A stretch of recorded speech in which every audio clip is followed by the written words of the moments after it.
Hey y'all, it's your girl Razia J and I'm back with another video. If this is your first time landing on my channel, seeing my face, welcome. Glad to have you here. And if you have been rocking with Ray, thank you so much for your continual support.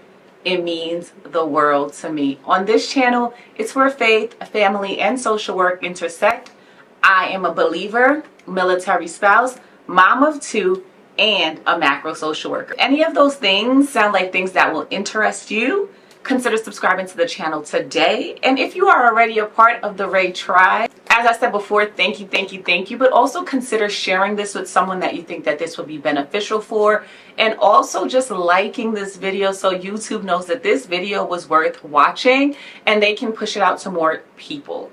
So if you guys have been here for a while, or if you're new, we are ending our Burnout series. So this is the third session, I should say, or the third episode in our Burnout series. And we're just talking about burnout to balance. If you are a social worker, then you know that we are susceptible to burnout. I don't think that it's just a social worker thing. I think anyone that is in the helping profession, whether that is a nurse or a teacher or someone who gives of themselves for the benefit of someone else, you are prone to potentially leading down the line of burnout if you don't consider other things. So our first episode was really just defining what burnout is and how it shows up in our lives. Our second episode, we talked about some self-care strategies that you can implement in your day-to-day life, just so that you're not dealing with burnout every single day, or that you're not even getting to the place where you are needing to be in a deep recovery from burnout, but you're creating systems so that you can alleviate some of the stressors in your life and ultimately minimize your risk for burnout. And then this third episode is really just going to focus on the organizational structures that are sometimes in place that impedes our abilities to lead a life that is burnout free. I don't want to ever say that you're never going to deal with burnout, because I think that's kind of insensitive for us to say, but we can do things and we can become aware of things, whether it's in our work life or in our personal lives, that can be triggers to burnout. And the reason why this is super important to me is because when I was thinking about my content production and what I wanted to put out there, I realized that I couldn't even produce content that made me happy because I was literally dealing with burnout. And for me, that burnout was showing up in anxiety or just feeling down and feeling like I wasn't producing enough, and constantly looking at myself in the mirror and saying, you're not doing enough, you need to do more, you want this YouTube channel to grow, but you're not producing content. You want this to happen in your life, but you're not doing the things that you should be doing.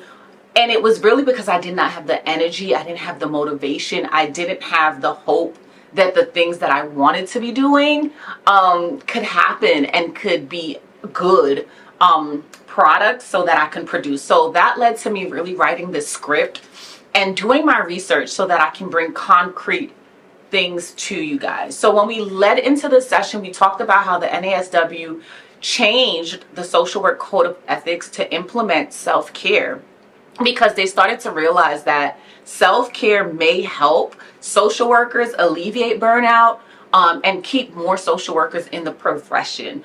Although the statistics state that the social work profession is going to grow in the next few years, the sad reality is there's so many social workers that are just so burnt out that they're leaving the profession altogether, or leaving the title behind a social worker and aspiring to do other things. And my hope with this series is to just remind social workers that we don't have to leave our professional letters behind. We can still be social workers and we can still aspire to have some form of balance. So I do have some stats that I want to jump right into, because I don't want this video to be that long. So let's just start with some facts, okay? When we think about burnout, oftentimes we put the onus on ourselves. What can I do to stop this from happening? How can I prepare for this if it is happening? How can I recover from this if I'm currently in it? But the reality is that burnout is not just an individual thing. Burnout definitely can happen on an organizational level. And there's some approaches that organizations can take to reduce the number of current social workers that are leading a life that is followed or trailed or tagged along to burnout. So let's just call a spade, right? Burnout isn't just an individual issue. It's also a systemic one. It also has root causes of people that are minorities, right? People that are first generation professionals, right? People who don't have the background provided for them, the content, I should say, or the context provided to them from their loved ones, so that they can consider things and see things with a holistic way. And in the social work profession, there's a lot of people that are loyalists, right? So they are loyal to a job, they're loyal to a department, they're loyal to an industry, and because of their limited viewpoint of what they can do with their degree, they stay places longer than they should be. And sometimes those places are contributing to their burnout. All right. So according to a study published by the National Institute for Occupational Safety and Health, organizational factors like workload, control, lack of support, toxic management are key determinants of burnout. So when we think of burnout, we think of ourselves, like, what can I do to alleviate it, right? And when I started doing my research and I realized that organizationally and systemically, burnout can show up in the culture of our work environments, I was like, oh, we got to talk about this one. We have to talk about our work environments ultimately contributing even more than we see or want to allude to our burnouts. So workload management, if you are a case manager, right, having excessive workloads, having these high quotas that you have to meet for your KPIs can contribute significantly to you ending up burnt out.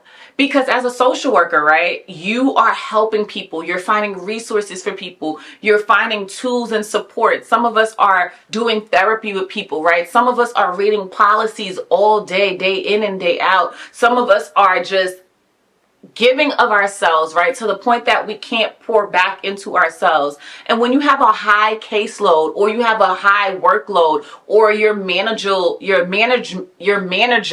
expects you to show up and do so much more than a 7.5-hour workday can allow you to get done, it leads to burnout, because then you start working these longer hours that you're not getting paid for. And for many of us, if we're salaried, we can easily pull 50, 60, 70 hours at a job, and 30 something of those hours not even be paid for. So we're not even compensated for our work, right? And when your workload is high, and then your manager is expecting you to do even more, that can contribute to you feeling like, I have to produce. But then you become on autopilot and you're just trying to buzz through things that you're not even providing your best quality of work, and you're not showing up as your best authentic self because you have to give so much in so little time. And I think when it comes to workload, it's the hardest one for us to talk about, because oftentimes we feel like, man, if I say something, I'm going to look lazy. But oftentimes, excessive workloads is because the staff ratio is not correct. The math ain't mathing. You have a department with one person and you expect them to do the job of 3, right? And you don't provide them with the resources, with the trainings, with the tools, with the automation to get their jobs done. And oftentimes, if you are in like a clinical setting, it's not just about meeting with 30, 40, 50 clients, right? That also means 30, 40, 50 notes that you have to prepare in a time frame, right? If you are like me in the nonprofit, we are usually small staffed, a small team doing these big jobs and having to show up for so many other people and so many other systems and so many other partners that it's not manageable. I am type A. I don't know if you guys heard or saw my video where I talked about being diagnosed with ADHD. I did not get diagnosed until later on in life, but part of the issue with my ADHD is that I am a planner, and I will carve out every hour of my workday and still can't find time to finish the things that I need to get done because it's excessive. And when I wrote this one down, I was like, Razia, you're reaching. But it's true, right? There's not enough hours in the workday that I'm compensated for to get things done. So I'm working longer hours and I'm not getting compensated for it. And then the support factor, right? Oftentimes, supervisors are not supporting their staffs to the best of their ability. When I was in my graduate program, I took a course called Staffing and Supervising. And the whole premise of this course was learning how to staff an organization effectively and how to be an effective supervisor. One of the things I left that course knowing about myself is that I never want to be a manager. I always want to be a leader of leaders. And I say this with a grain of salt because many people may think being a manager and a leader are the same things, or, two eggs in a dozen similarities. No, being a manager means that you are given the title of managing people that are subordinates. Being a leader to me at least means that you see the potential in the people that you work collaborative with, even if you are over them, like you're superior to them, right? In the role and responsibilities or the organizational chart, you still see them as a human. You still see them with potential, and you cultivate who they are.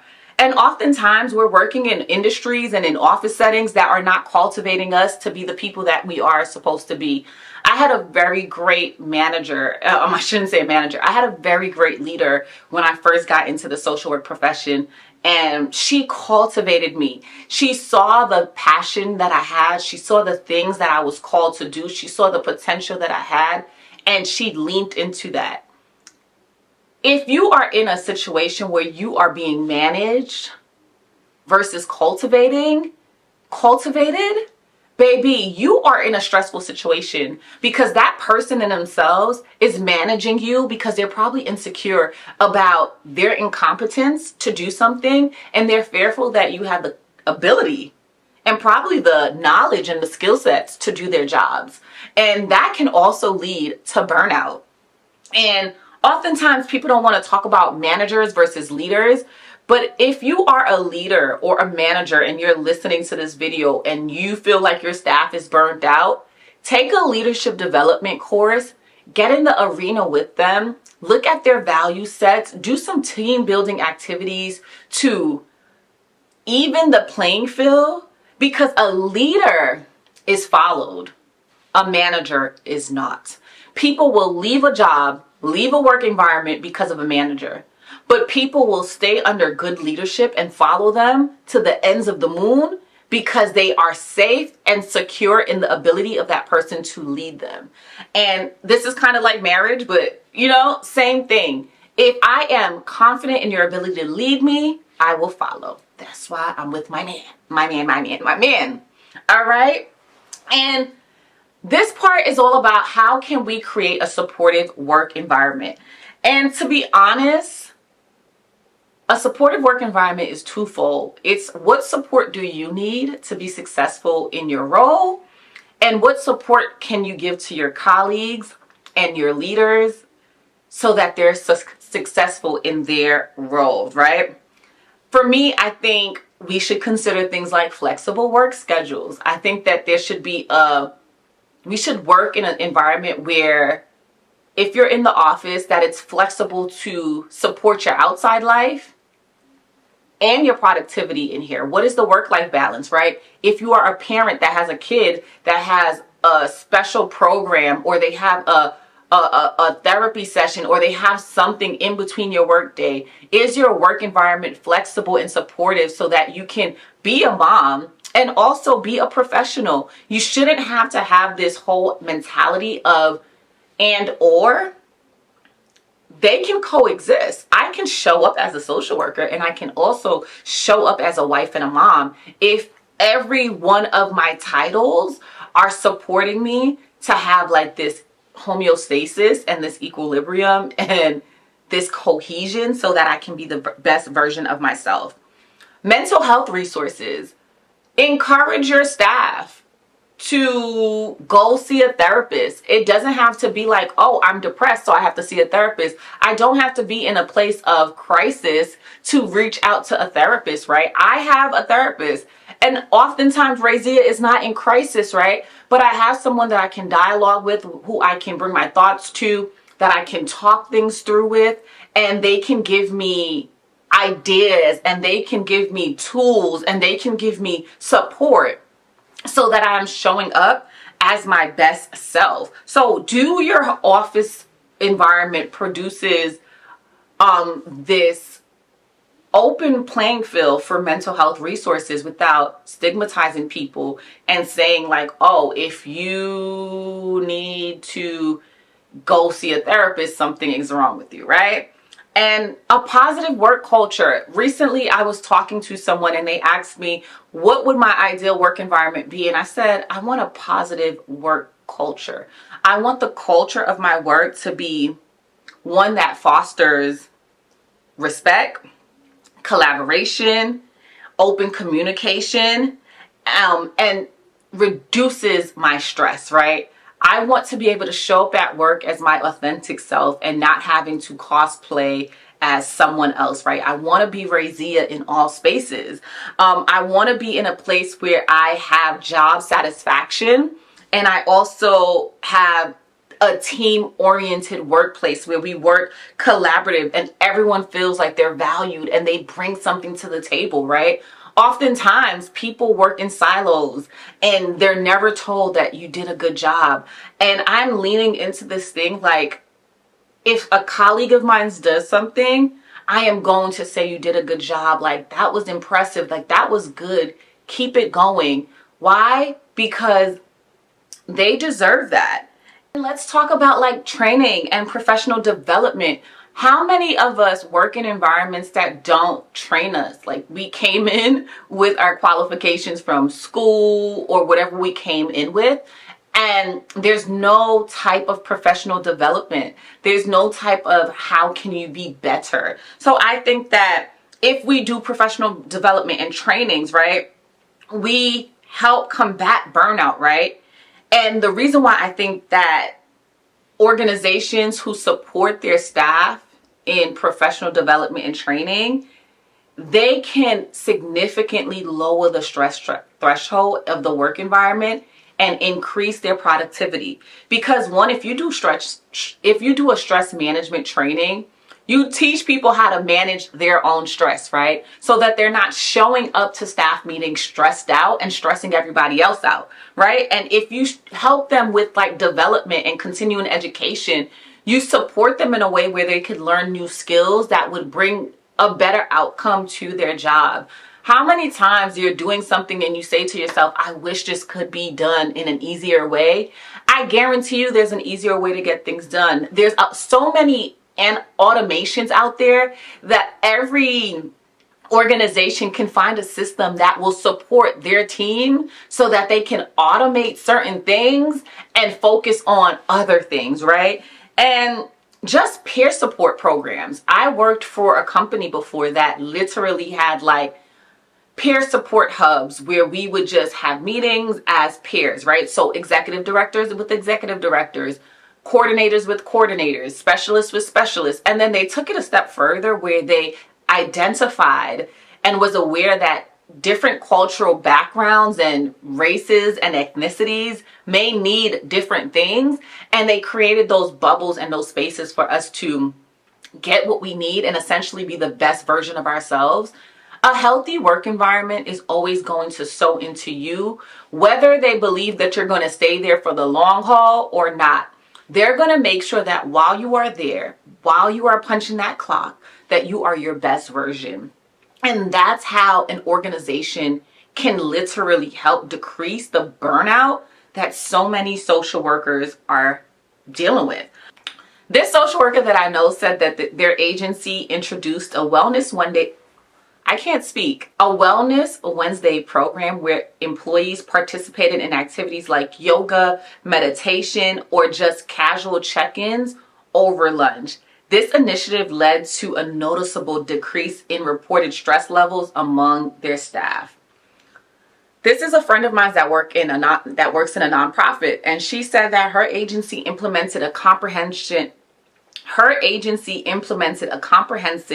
EAP that includes not only counseling, but also financial planning and legal services.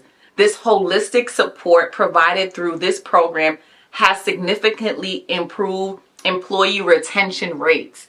If you want employees to stay employed at your organization, you want to increase and improve your retention rates. And lastly, I would say if we really want to see a decrease in stress at work and the organizational culture change and burnout significantly decrease, there needs to be a shift in the culture of our organization. So if you are a senior leader, ask yourself, what is one thing I can do this year to shift the organizational culture at my employer, to reduce stress for my employees, and lead them into a lifestyle where they are enjoying work and wanting to be retained by this company. So if you stayed here through the end of this video, I hope that you learned something that you can potentially take back to your boss, or things that you can identify in a work environment when you're interviewing, or when you're getting a new job, or when you're freshly working in a place, to give you the ideas that this place may be a red flag. I think we don't talk about jobs that are red flags, and maybe that's a video that I would do, but I hope that this Burnout to Balance series really helped someone and allows you to see that you are valuable. You don't need to be in burnout recovery year in and year out. You can live a life of where your job is enjoyable and you're happy and you're thriving and you're growing. So until next time, bye.